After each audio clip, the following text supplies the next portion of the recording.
ny volana May zao ary mbola fahasoavan'Andriamanitra no tantanantsika nakatoa ny teny hoe makatoava ny fitarian'ny fanamasina fa ny fanamasina tokoa no mitarika antsika ho tonga amin'izao fotoana izao. Anomana ny foampanatsika anatrika ny tompo ary hideran'Andriamanitra ka ny Salamo 4:20 Salamo 4:20 ny andiny voalohany ka tamin'ny 4 no iarahantsika mamaky hideran'Andriamanitra dia toizantsika izany fiderana izany amin'ny firalafanampy ny 7 ny andiny voalohany. Dia eo ampitomboina amintsika mandrakariva ilay ry havana ny fahasoavana sy ny fiadanana avy amin'Andriamanitra raintsika sy Jesosy Kristy tompontsika. Andaontsika hiaraka hitsangana hidera sy antso ny anaran'ny Tompo. Salamo 4:20 Endre ny atsara ny atabelona kelinao Jehova tompony maro, manana sady votona alahelo ny kanjan'i Jehova mifanahika. Ny foko sy ny nofoko mioby an'Andriamanitra velona. Ny tsikirity mahita trano ary ny sitsidina mahita kano azy ametrahany zanany. Tany aritaranao na Jehova tompony maro, mpanjakako sy Andriamanitra. Iteranao mandrakizay. Amen.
Ideranay ny anaranao, farafaly izahay feno firaviravona sy fankasitrahana anao, fa mbola notsarovanao ary nomenao ny fahasoavana rehetra afaka mideranao atao amin'ity tonopolinao masina ity.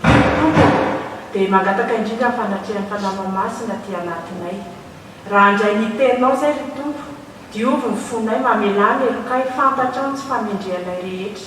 Diovy amin'ny rahanao izay Jesosy. Areoka ny fanamasinao no ampianatra anay, ampitoetra ny teninao aty anatinay, ahaizanay miaina sy mankatoanao, ary indrindra ry Tompo hijoroanay vavolombelona eto amin'izao tontolo izao, fa ianao nefa niasa aty anatinay ary mamianay teny.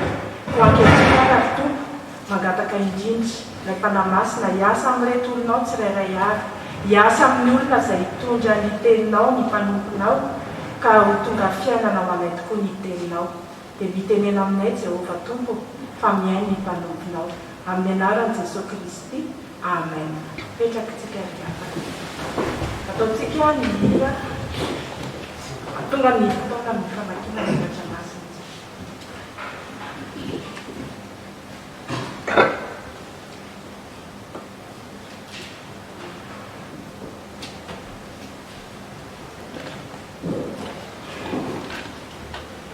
Amin'ny famakina ny ten'Andriamanitra isika ry havana.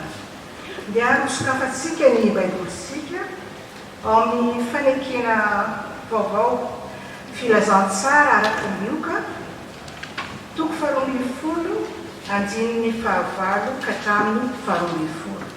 Filazantsara ny lioka toko 12 anjininy fahavalo ka hatramin'ny 12. Rehefa hita dia vakitsika amin'ny anaran'i Jesosy. Fa lazaiko aminareo nasofy manaky ahy anatrehan'ny olona dia keny zanak'olona kosa izy eo anatrehana anjelin'Andriamanitra fa izay mandahary eo anatrehan'ny olona dia ho laviny kosa izy eo anatrehana anjelin'Andriamanitra. Fa nasofy no anao teny loatra ny zanak'olona dia azo famelan-keloka fa izay miteny ratsy ny fanahy masina dia tsy mba azo famelan-keloka. Ary raha mitondra anareo amin'ny sinagoga sy ny mpanapaka ary ny manam-pahefana izy dia aza manaza afalinareo na izay holazainareo fa ny fanahy masina no ampianatra anareo amin'izany ora izany izay mety holazainareo. Ray masino manamasinana amin'ny fahamarinana fa ny teninao fahamarinana. Amen.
Ny filazantsaramasina anakalika toko 12 no vaky teny amin'ity fanovahana hatrehintsika ity ny amin'ny valora zany.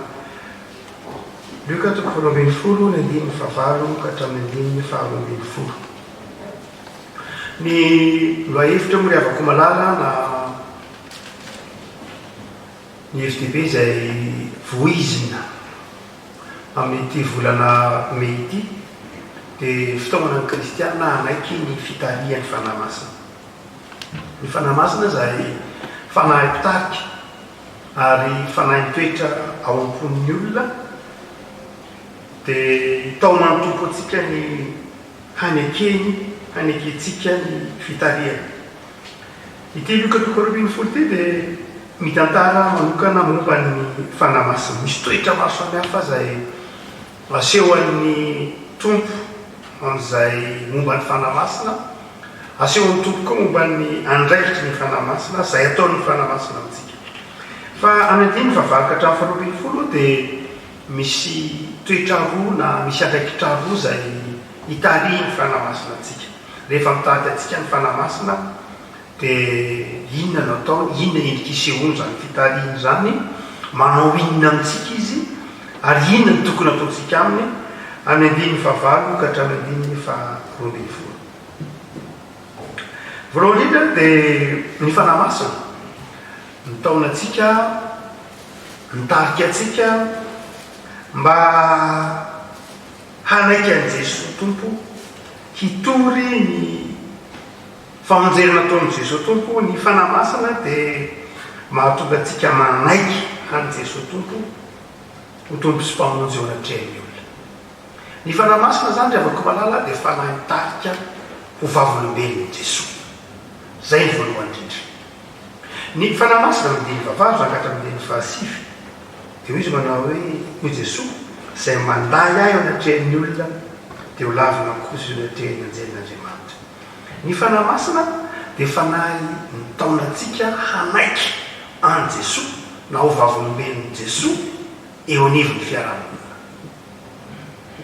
Rehavako Jesosy dia zanak'Andriamanitra fa ireo zay niara-belona tamin'i Jesosy zany dia tsy nanaiky mihitsy any Jesosy tompo sy Andriamanitra ny ankamaroany. Vitsivitsy tahaka ny Petera reo tambany vohitra tany faritra avaratra ny Galileana zany no maro nanaiky any Jesosy.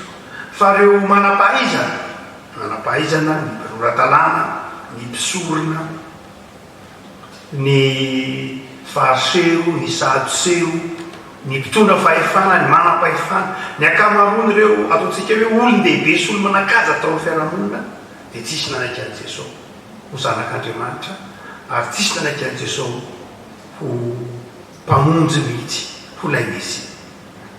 Rehefa malala ny fahazavan-tsaina dia tsy mitondra ny olona ho amin'ny sitrapon'Andriamanitra. Ary na dia ny fahafantarana ny soratra masina satria nahalala tsara ny hevitra ny soratra masina na ny mpanoratalana, na ny fariseo, na ny sadoseo, na ny mpisorona, fa izy ireo dia samy tsy nanaiky any Jesosy tompo sy mpamonjy. Tsy hoe rehefa manam-pahalalana ny olona rehefa malala, na rehefa manatsaina ny olona, na rehefa nahita fianarana ny olona dia atakatra ny sitrapon'Andriamanitra. Tsy zay havako.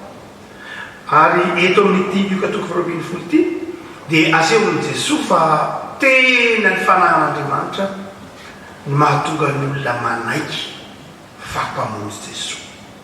Ny fanahin'Andriamanitra ny mahatonga ny olona mahatakatra ny sitrapon'Andriamanitra. Ary io nefa nanafaran'i Paoly sy nanafaran'i Petera ao amin'ny taratasy nosoratan'i Paoly ho an'ny Titosy sy taratasy nosoratan'i Petera manao hoe ny famoahana anke na ny fivoasana ny sitrapon'Andriamanitra dia tsy vokatsy ny fahalalan'olombelona ihany, tsy ny sain'olombelona akory ny mahatakatra ny hevitry ny soratra masina fa ny fitarihin'ny fanahin'Andriamanitra. Ary ny fitarihin'ny fanahin'Andriamanitra ny mahatonga ny olona sa manaiky ampahabe maso fa mpino izy, fa kristiana izy.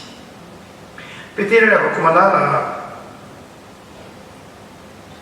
nanontaniany olona nanodidina azy, tovovavy kely teo samy mamindro ny tany nafy eo triririny ny andro, mamindro ny tany nafy.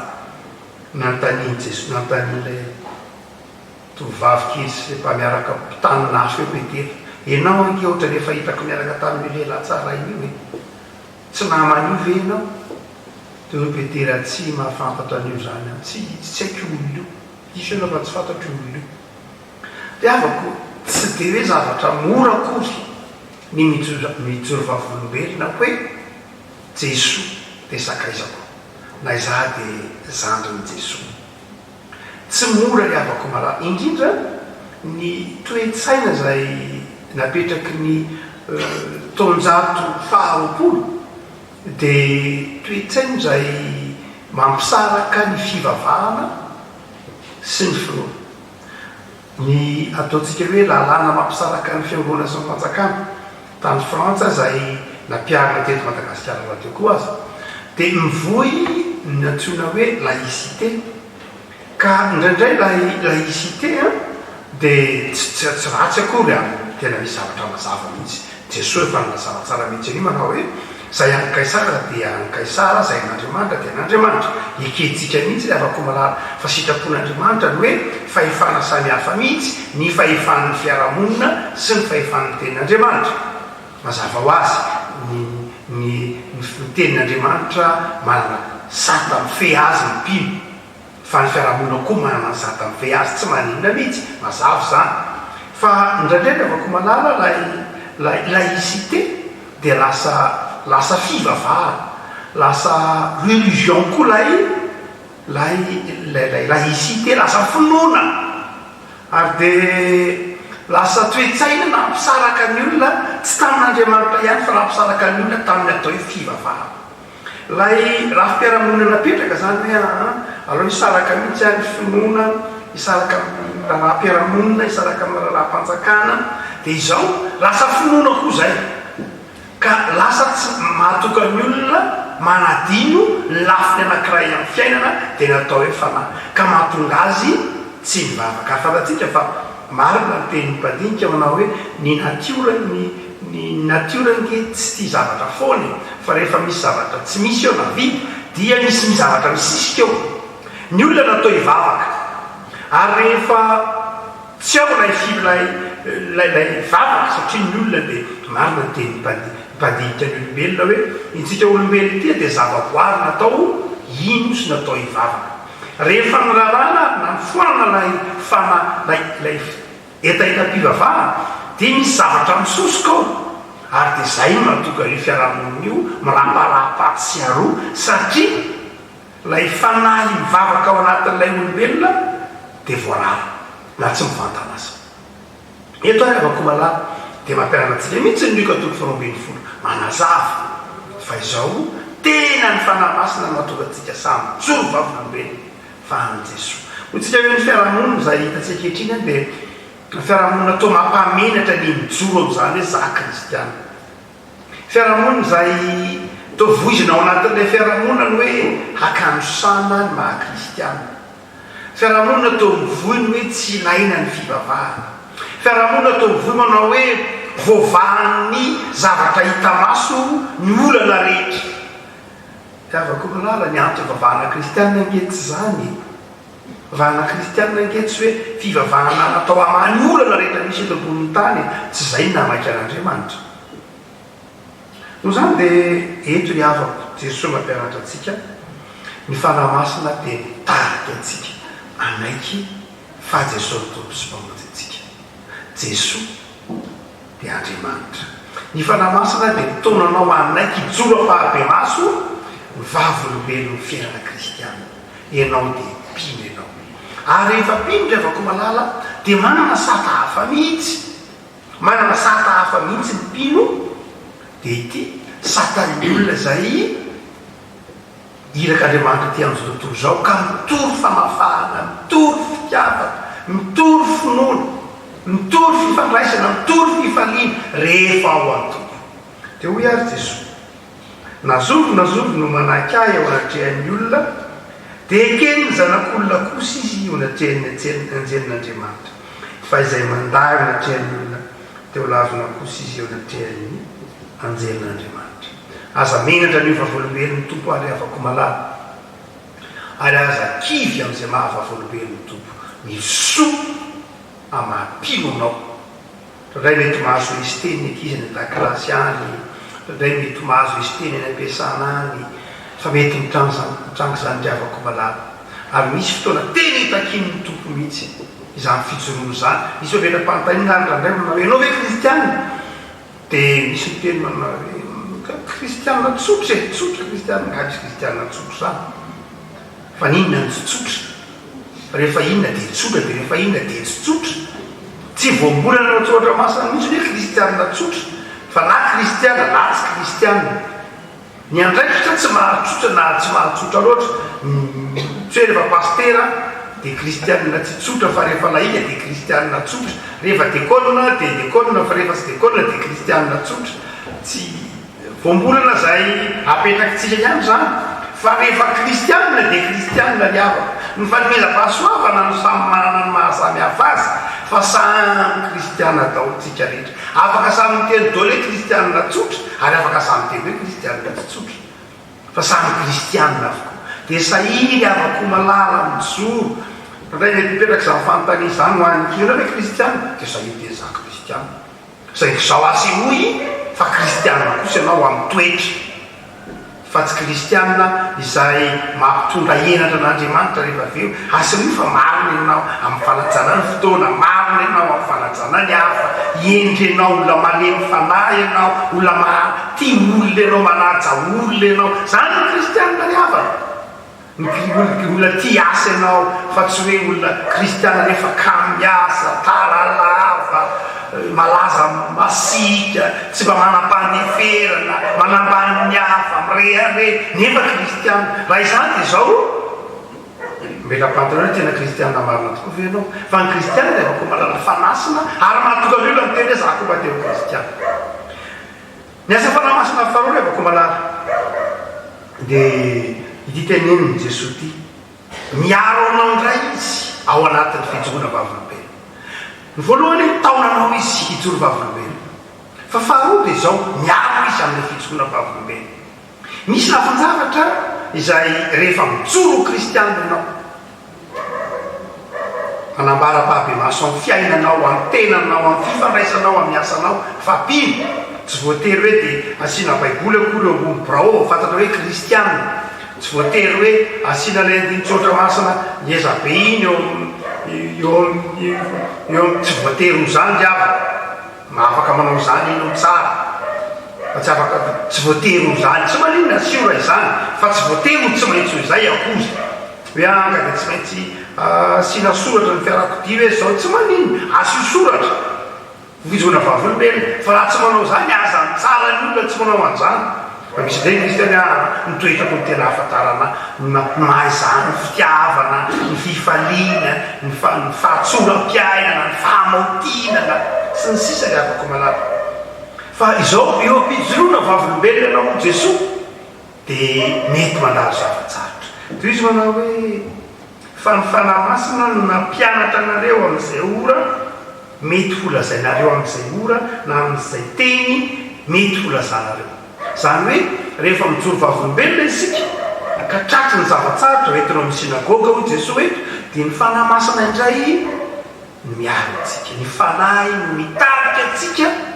amin'ny fiarovana ny fijoroana vavolombelona iavana malala mafy ny fijoroana vavolombelona mafy ny mahampino fa mbola mafimafy kokoa moa zany ny fanenjehana dia ny fanahy masin'Andriamanitra miaro anao amin'ny fanenjehana io amin'ny zavatsarotra sahiary avako malala mijoro vavolombelona raha izay dia matoky ny fanahy masina fa ny fanahy masina ny mampahery anao sy miaro anao anatin'ny fijoroana vavolombelona io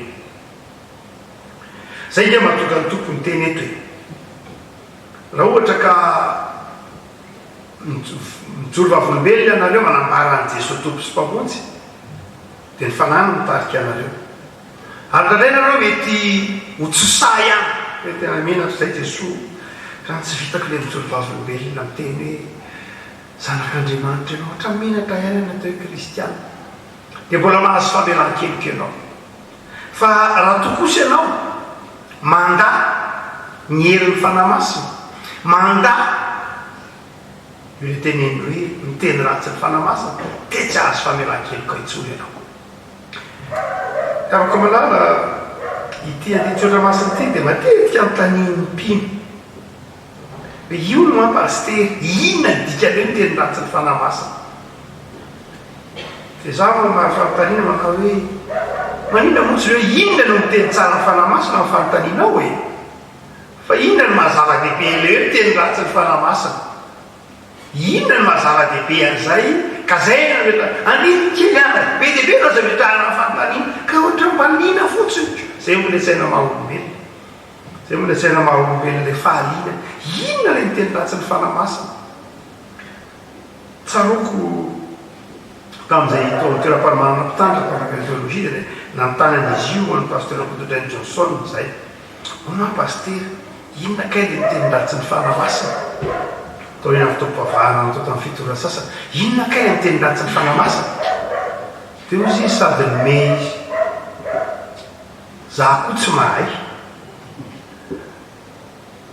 dia tena nyteny izy za koa tsy mahay izy hoe fa ahoana pasteur dia ozy nao nyteny manao hoe samy tsisy mahay tsika satria tsika samy tsy mbola misy nanao an'izany zay manao an'izany ihany no mahay an'izany fa isika samy tsy mahay an'izany satria tsika tsy miteny ratsy ny fanahy masina ary marina zany afaka malala zay mihitsy ny fanazavana azy zavatra mbola tsy nataonao sady tsy nataontsika dia tsy haitsika izay mahay an'izany na izay nanao an'izany dia satria izy efa nanao an'izany. Ary io ny tenenin'i Jesosy eto ny fitenany anatin'ny fanahy masina riavako malala dia ilay fandavana ny epistily any Hébreu manazava azy. Ny epistily any Hébreu manao hoe ireo izay miteny ratsy ny fanahy masina dia ireo izay namerina nanombo an'i Jesosy tamin'ny azo fijaliana indray. Izany hoe inona ny dikany? Ny olona manda ao anatin'ny fahazavan-tsaina, izany hoe tena ao anatin'ny fahazavan-tsaina ankalala no andavany an Jesosy tompo sy mpamonjy. Fantany Jesosy tompo sy mpamonjy, fantany efa nandray an'izany izy, efa niaina an'izany izy, efa nitafy an'izany izy no mandaky tsorano indray an Jesosy tompo, tsy ho tompony sy tsy ho mpamonjy azy tsony. Zay no teny ny teny ratsy ny fanahy masina ny epistily any Hébreu. Dia zay fomba ataon'ny olona any tsisy mahalala ho pasteur Kotondray Johnson amin'izay handavany an Jesosy tompo sy mpamonjy azy. Ary dia rehefa ao anatin'ny saina mazava, ao anatin'ny fahazavan-tsaina no andavana an Jesosy tompo sy mpamonjy, dia dikan'izany dia izao manda ny fahendren'ny fanan'Andriamanitra. Ary dia toy ny manaisotra ilay fanahy-pitarika ao anaty, ilay fanahy masina fanahy-pitarika ao anaty rehefa lavina amin'ny saina mazava, amin'ny saina mazava mitiatsika hoe amin'ny fahafahana kalalana hoe dia tsy mandazy tanteraka hoe ny epistily any Hébreu dia izao tsy mahazo famelan-keloka intsony. Nahoana moa tsy mahazo famelan-keloka intsony dia mandaika ve zany Andriamanitra aminao hoe zay rehetra mibebaka dia mahazo famelan-keloka? Eny tokoa, zahay rehetra mibebaka dia mahazo famelan-keloka, fa rehefa tsy mahay mibebaka intsony ilay olona dia tsy mahazo famelan-keloka izy. Ny fanahy masina nefa ny fanahy mampibebaka, ka rehefa tsy ren'ny olona intsony mibitiky ny fanahy masina satria ho ahintsoa ao anatiny dia tsy mahay bebaka intsony izy. Ary rehefa tsy mahay bebaka dia tsy mahazo famelan-keloka intsony itenen'i Jesosy. Ary dia tsy zava-dehibe zany riavako malala ny fahafantarantsika hoe inona ny teny ratsy ny fanahy masina. Fa ny zava-dehibe dia izao, tsy ny teny ratsy ny fanahy masina ianao fa ny tompo ka tarihy ny fanahyn'Andriamanitra. Dia ilay fanahyn'Andriamanitra izay ao anatinao io ankehitriny, io no mampianatrinao manao hoe mijoroa anao ho zanako, ho vavolombelona. Ary raha ohatra ka mandalo zavatsaky ianao amin'ny fijoroana ho zanako dia ny fanahy masina miaro anao. Fanahy masina ao anatinao, izay napetraka Andriamanitra ao anatinao, miaro ny fijoroana vavolombelonao. Tampamahanana riavako malala mety misy zava-dehibe telo tokony ho tsaronao amin'izany fanahy masina miaro anao mampijoroana vavolombelona. Izany fanahy masina miaro ny finoanao ao ampijoroana vavolombelona. Mety misy zavatra telo izay tokony ho fantatrao manoloana ny fanahy masina. Ny fanahy masina riavako malala dia fanahy ny fanetretena izy, ka raha mampijoro anao izy, raha ohatra ka miaro anao izy, dia ny ambaran'ny fanahy masina aminao dia izao ao anatin'ny fanetretena, mijoroa ao anatin'ny fanetretena, fa tsy ao anatin'ny firehareana, tsy ao anatin'ny fizahozahoana, tsy ao anatin'ny fanambaniana ny hafa, tsy ao anatin'ny fiverana ny hafa ho tsinitsiny. Fa ny fanahy masina riavako malala rehefa mampijoro anao izy ho vavolombelon'ny tompo, rehefa miaro ny finoanao izy dia tsy mba fanahy mampirehareo ampijoroana. Fa ho riavako malala ny fanahy masin'Andriamanitra rehefa mampijoro vavolombelona anao, mipiny anao, miaro anao amin'ny fijoroana vavolombelona dia fanahy ny fitiavana izy, fanahy ny fitiavana izy riavako. Eo ampijoroana vavolombelona rehefa miasa ianao, manompo anao, mampiasa amin'ny fanomezam-pahasoavanao, dia izao tsapanao ilay fitiavana eo mpanatanterahana azy, ary mitondra fifaliana ny avina ilay fijoroana vavolombelona. Rehefa vitanao ny fijoroana vavolombelona io dia mitondra fifaliana. Ary zay mahatonga ny tompony teny manao hoe mahasambatra kokoa ny manome noho ny mandray. Fa raha amin'izao tontolo izao dia izao, raha amin'ny filozofia fahendrena tsotra atao izao tontolo izao dia hoe sambatra kokoa ny mandray noho ny manome. Ary hitantsika amin'ny fiarahamonina izany amin'ireny tomboalahy isan-karazany rehefa mahazo an'ireny orakoraka sy tahaka ireny satria le toetsainy zao tontolo zao fanohatra ny filazantsara sambatra kokoa no mandraiza kosa moa tsy faly andray zay ny tenintsika fa hoy ny tompo anao hoe ny fifalian'ny mpanome tena hafa mihitsy mahasambatra kokoa ny manome zay mahatonga ny tompo rehefa komanala le fanahy masina io tsy mitovy amin'ny fanahiny zao tontolo zao ary tsapanao mihitsy aho rehefa manome zavatra ianao manohitra zavatra amin'ny fofeny fitiavana ka tena ny fitariany fanahy masina ny mampanome anao an'ilay izy dia tena ataon'Andriamanitra tsapanao mihitsy ny fifaliany ny mpanome mangatangy amin'Andriamanitra na eo mpanaovana rakitra fotsiny any azy na eo mpanaovana didy fotsiny any azy na eo mpanomezana mpangataka fotsiny any azy na eo mpanomezana gotean-janaka fotsiny any azy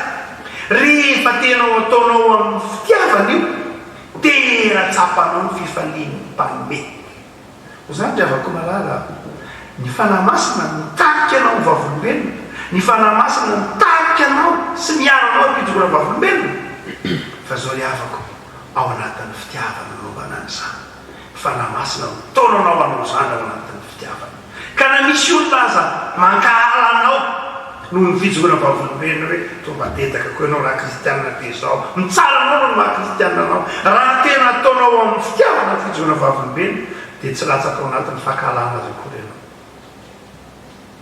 zay mahatonga ny tompony teny hoe mivavao an'izay manenjika anareo raha misy olona riavako malala mety manenjika anao no ny mampino anao ampiasanao no ny finoanao zay tsy rearianao tsy anavahanao tena kanefa mety misy mahafantatra ihany anao hoe dekôna mety misy fantatra ny kristianina dia zao mivavao azy rehefa mivavaka ho azy ianao dia afaka ho azy ao anatinao ny fankahalana azy raha sanatria misy olona terisitra amin'ny olona anankiray dia zao mivavao azy fa afaka ohatra tena za tena terisitra amin'olona mihitsy mahasosona mihitsy ny olona iny dia eto mibavaka dia hitanao fa afaka hitanao fa sitrany ianao sitrana voalohany no izy jesosy angeniteny riavako malala hoe mivavao an'izay manentika anareo ary ohatra ka misy fahavalonao dia vao mainka ianao manana didy hivavaka ao azy zay tokony aza dia maka fahavalo olona vao miantotra zany le didinao ty manana didy anao hivavaka ao azy raha voalainao fahavalo na amina dia dika zay ao zao tompo etinao mibavaka izy fahatelo riavako malala mitoetsaina fahatelo to mpamarana amin'ny fijoroana vavolombelona tariny fanahy masina ianao ho vavolombelona arova ny fanahy masina ao fijoroana vavolombelona ka mifanetretena amin'ny fitiavana fa ny fahatelo riavako malala dia ty amin'ny fijoroana vavolombelona zay tariny fanan'Andriamanitra anao dia amin'ny tenin'Andriamanitra ataovy ho zava-dehibe ny fijoroana vavolombelona tariny tenin'Andriamanitra betsaka ny olona amin'izao mareratsika izao miteny hoe tariny fanan'Andriamanitra izy dia zany tariny fanan'Andriamanitra dia zao ny zavatra tsapako zao tsy maninona akory zany mety dao zany rehetra zany fa izao riavako malala hamariny tsara ao amin'ny tenin'Andriamanitra ny fijoroana vavolombelona ny fijoroana vavolombelona mpiny riavako malala dia tsarai ny soratra masina ny soratra masina no mitsara ny fijoroantsika vavolombelona fa tsy itsika kory no mitsara ny soratra masina ity soratra masina ity no mitsara ny fijoroantsika vavolombelona zay mahatonga ny tompony teny hoe raha mijoro vavolombelona nareo dia zay zavatra nylazaiko taminareo zany hoe zay zavatra efa nambarako taminareo ihany no averiny fanahy masina fanahy masina tsy mamorona zava-baovao fa ny fanahy masina dia milaza zavatra zay efa nolazain'Andriamanitra zay ny dikan'ity baiboly ity ny fanahy masina dia manazava ntsika ny hevitsy ty baiboly ity ka ny fijoroantsika vavolombelona dia mifanaraka amin'ity soratra masina ity alavena riavako malala dana mitsoro vavolombelona ianao dia atory amin'ny fanetreteny zany raha tolo zavatsarotra ianao mitoera amin'ny fitiavana ala miasa mitampino anao mandehana araka ny soratra masina ivavakytsika riavako tompo misotranao zay fa ny teninao dia teny mampaherenay ary amin'izao volana me zao dia maniraka ny teninao hanaiky hitariany fanahinao ny fanahinao masina no mampijoro anay maniraka ny vavolombelona ny asa tsara rehetra fa zanakao zahay ka izay mijery ny fiainanay dia faly fampino zay ary izay dia mitoro ny fahavelomanao Jesosy velona ao amin'ny fiarahamonina raha mandalo zavatsarotra izay amin'ny fijoroana amampy dia ny fanahinao masina mbola mitarika anay mampianatra le miaro anay teo meo anay raha tompo ety ampandehanana ety ny fanahiny fanetreteny ny fitiavana faharetana ny tenanao dia ndreto izay tonga eto an-tranonao ankehitriny mivavaka ianao ny sentin'ny fony mangina tompo fa tianay ny toetra ho mahatoky an-trano mivavaka mandinitra ho an'ny tenanay ho an'ny namanay ho an'ny havanay ho an'ny tanindrazanay ho an'izay toerana rehetra misy anay tianay tompo hanjakan'ny fanahinao masina dia noho izao vavaka mangina habora kay aminao zao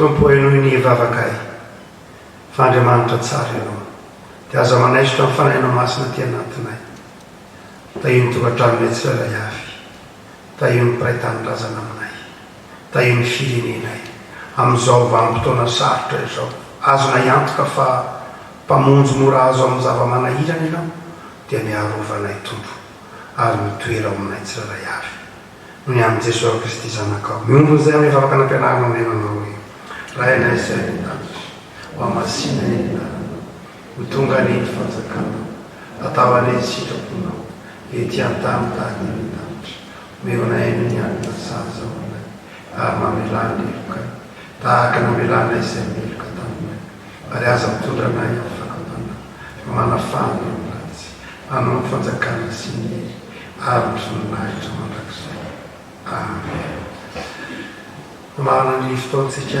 riavako malala ny hira eo fandara mataontsika sy amin'ny fitopolo sy efajato dia anao ny rakitra ampitiavana ampifaliana izy ny manao amin'ny fifaliana akasitrano zangantsika riavako malala voalovana ny fanakitra rakitra voalohany amin'ny fiangonana rakitra faholo amin'ny sangamana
raiso izany ary nitsofirany mba hahafahanao tokoa manatanteraka ny asanao ambanisoana ny ambanday ny fanjakanao dia avaozina miaraka amin'izao fanatitra izao koa tompo ny fanoloran-tenanay hanompo anao ny mombanay rehetra ekane izany tompo mba tena omendrika ny voninahitra ao ahafahanay hatrany mijoro amin'ny fiainanay mpabava-milenao izahay dia misaotra indrindra tompo amin'ny anaranao Jesosy Kristy nanaovanay ny vavakay.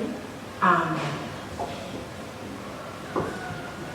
Manolotra ny tsodrano ny iray aman-dreny mpitandrina dia aoriana izay ataontsika ny hira eo amin'ny fafana. Ibratsika fanekepona apostolika manao hoe mihinan'Andriamanitra ray tsy tompanao lanitra sy ny tany ary mino an Jesosy Kristy zanany ray tompontsika izay nitorotolona tamin'ny fanahy masina nateraka marivitsy hijara nanapaka Pôntio Pilato nombona tamin'ny hazo fijaliana matika narery nidina tany amin'ny fiainana tsy hita nitsangana tamin'ny maty tamin'ny hazo fahatelo niakatra ao any an-danitra mipetraka van'Andriamanitra ray tsy toa avy any avy tsara velona sy ny maty mino ny fanahy masina fiangonana masina manerana izao tontolo izao fiangonan'ny olona masina famelan-kely fitsangana tena maty ary fiainana raiso nitsodrano ary Jesosy Kristy tompontsika ilay mpiandry lehibe izay mitondra ny rano ny fanekena mandrakizay no ahatanteraka anareo amin'ny tsara rehetra no ny sitrapony ka akasitrahina nehinareo sady maty tsy hanatsiny ny fiavian'i Jesosy ho aminareo ny fiadanana. Amen.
Amin'ny anaran'ny Ray sy ny Zanaka ary ny fanahy masina. Amen.